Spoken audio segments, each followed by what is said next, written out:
Every day, multiple times a day, we are making choices as consumers, how we spend our money and how much of our data we're willing to share with the companies we do business with. Now, you may not be constantly thinking about those choices. I know I am not. I am moving very quickly.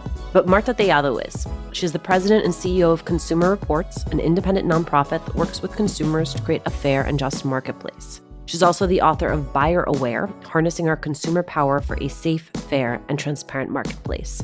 I found this conversation with Marta eye-opening on everything from the varying layers of protection on things we use every day, like the apps we use to transfer money, and on what Marta calls the moral clarity required to go to the mat for consumers.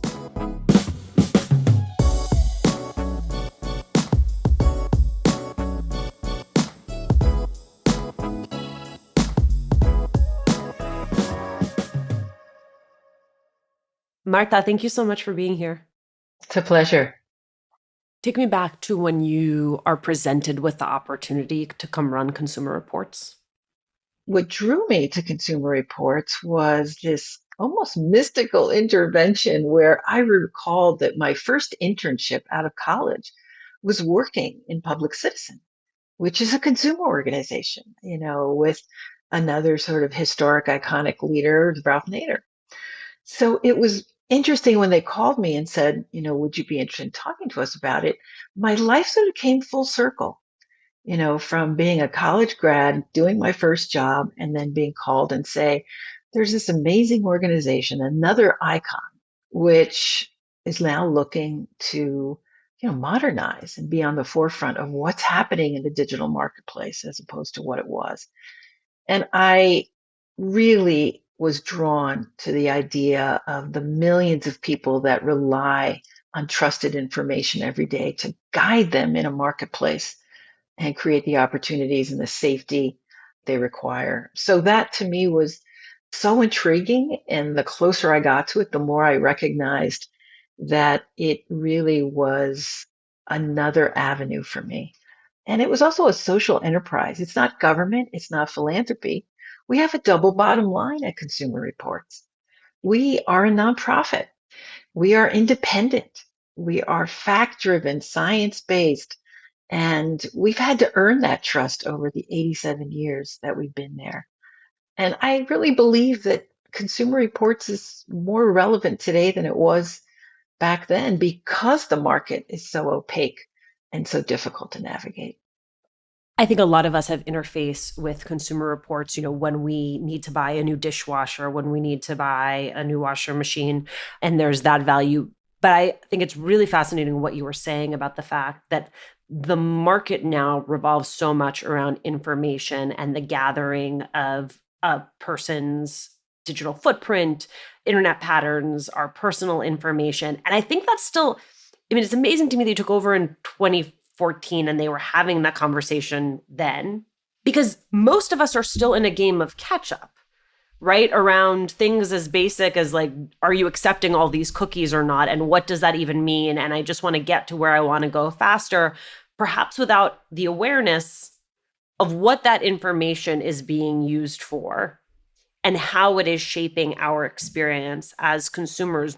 Baseline, what is it you want our listeners to know about how to be a mindful and aware consumer in the 21st century? I'd say the first thing to be aware of is that so many of the consumer rights and protections that we fought for the last several decades really don't apply to this new marketplace called the digital marketplace. So don't assume that there are protections out there for your data, for what you're doing online, for the apps that you're using, the financial tools that are at your disposal, like the peer-to-peer payment apps, whether you have to pay a bill. Like Venmo and Zelle. And yes, Venmo, PayPal, Zelle. And we just assume that there are sort of protection embedded. So let's say, Alicia, that you send someone, but you happen to get the name wrong or the number wrong, and you realize that money's gone and it's gone. Well, there's no guarantee you get it back. And also, what you also don't know is which one of these apps is collecting how much information about you and about your spending habits. I'll give you another example. So we did an investigation on car insurance in 2017, and we partner with a lot of investigative organizations. This one happened to be ProPublica. And we investigated because we wanted to understand. So most of us, most consumers assume that your driving record is what fuels the number, how much you pay for your premiums. We did some reverse engineering of the algorithms. We looked at what is the data that's actually being sucked up to price. And what we learned is it wasn't your driving record that was most important. It was your zip code because they want to know where you live. Do you live in a black neighborhood, a Hispanic neighborhood? We saw that you pay up to upwards of 30% more for your car insurance and with the same risk factors as the adjacent neighborhood, which is white. So there's no transparency there. How do you know that? You don't. And so much of our online purchasing is driven by things that you're just not aware of. In a marketplace where we have now shifted from bricks and mortars to digital and online, what are the rules and guidelines of that marketplace? What is our role as consumers to demand better from these companies? And it's hard to do that when you're not aware of them and when they're not transparent to you. So, where do you start? What is the first thing you have people do? A number of things. We were just talking about safety and security and your data. And one of the things I'm always surprised by, and I always talk to people and say, well, have you given yourself a security tune up? And they're like, well, what's that? It's like, it's going through your devices and just changing the controls on your devices so that your data is more secured. It's not just your iPhone, all your digital devices.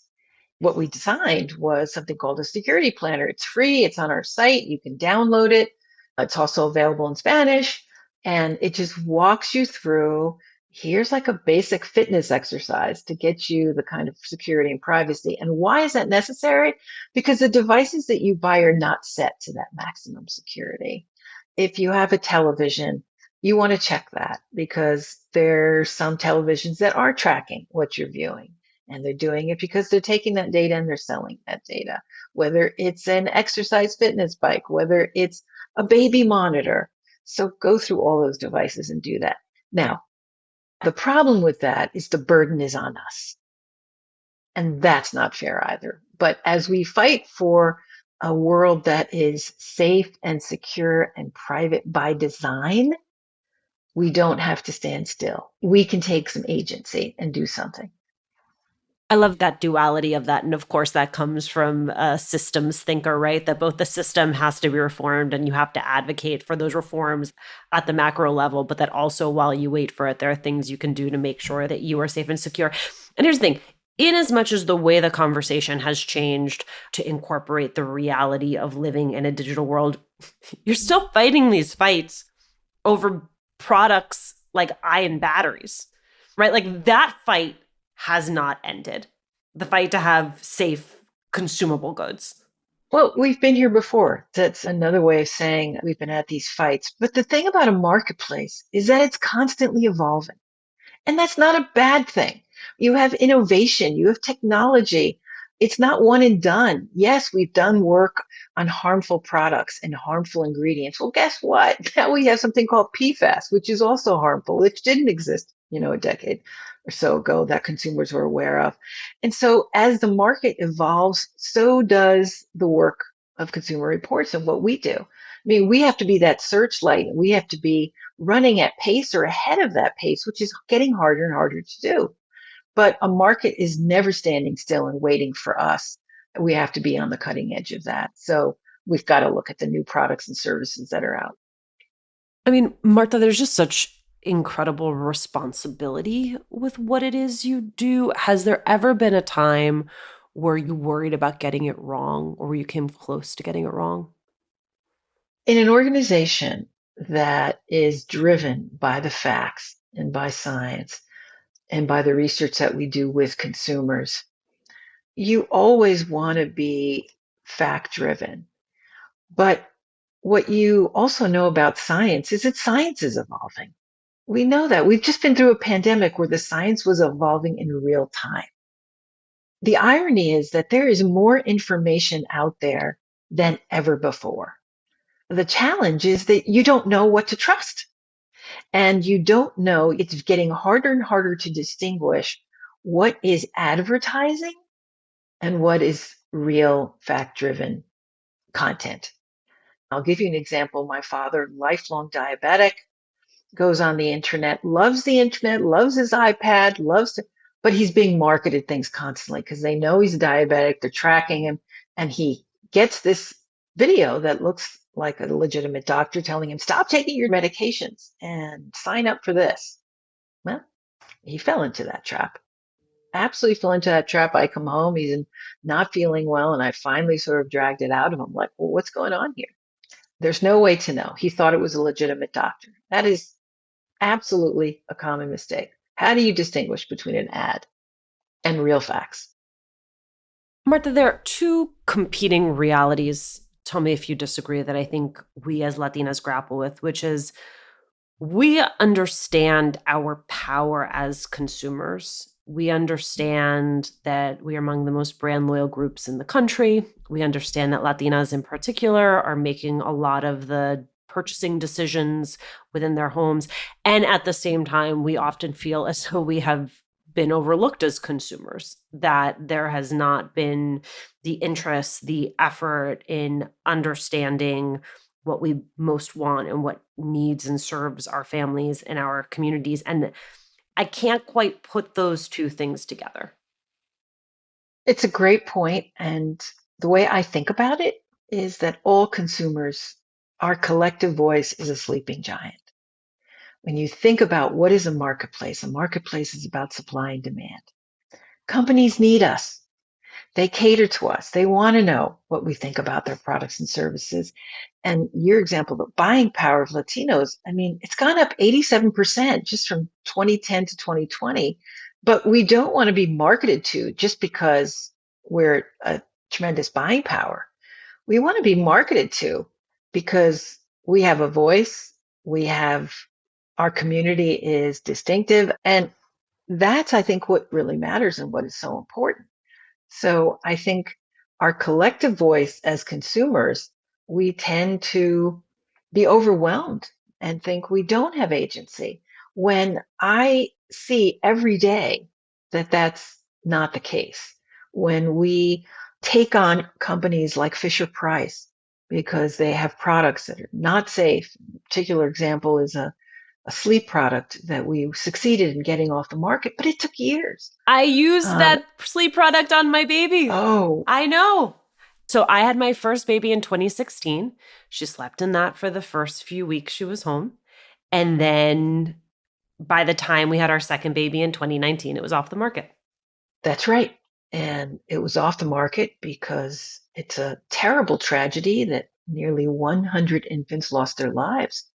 And I think we assume that things have been tested, but everything about this product was in violation of what the American Academy of Pediatrics says is safe for infant children to be sleeping on. But I have seen how our voices can make that change happen.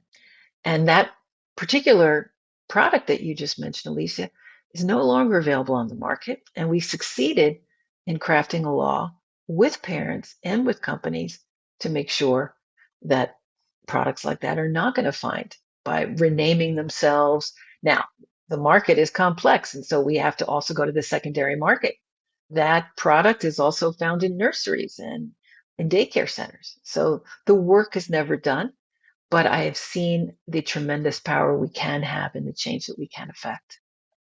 I'm so struck by the fact that you are so thoughtful and soft spoken, and at the same time have this job that requires an incredible amount of bravery and temerity, right? To go toe to toe with corporations and say, we are going to, on the part of our consumers, say that this is not a safe product and that it needs to be taken off the market. And you don't make a lot of friends that way. That's not an easy thing to do. Can you tell me about a time where in order to do this job and do it correctly, you had to convince yourself to be brave?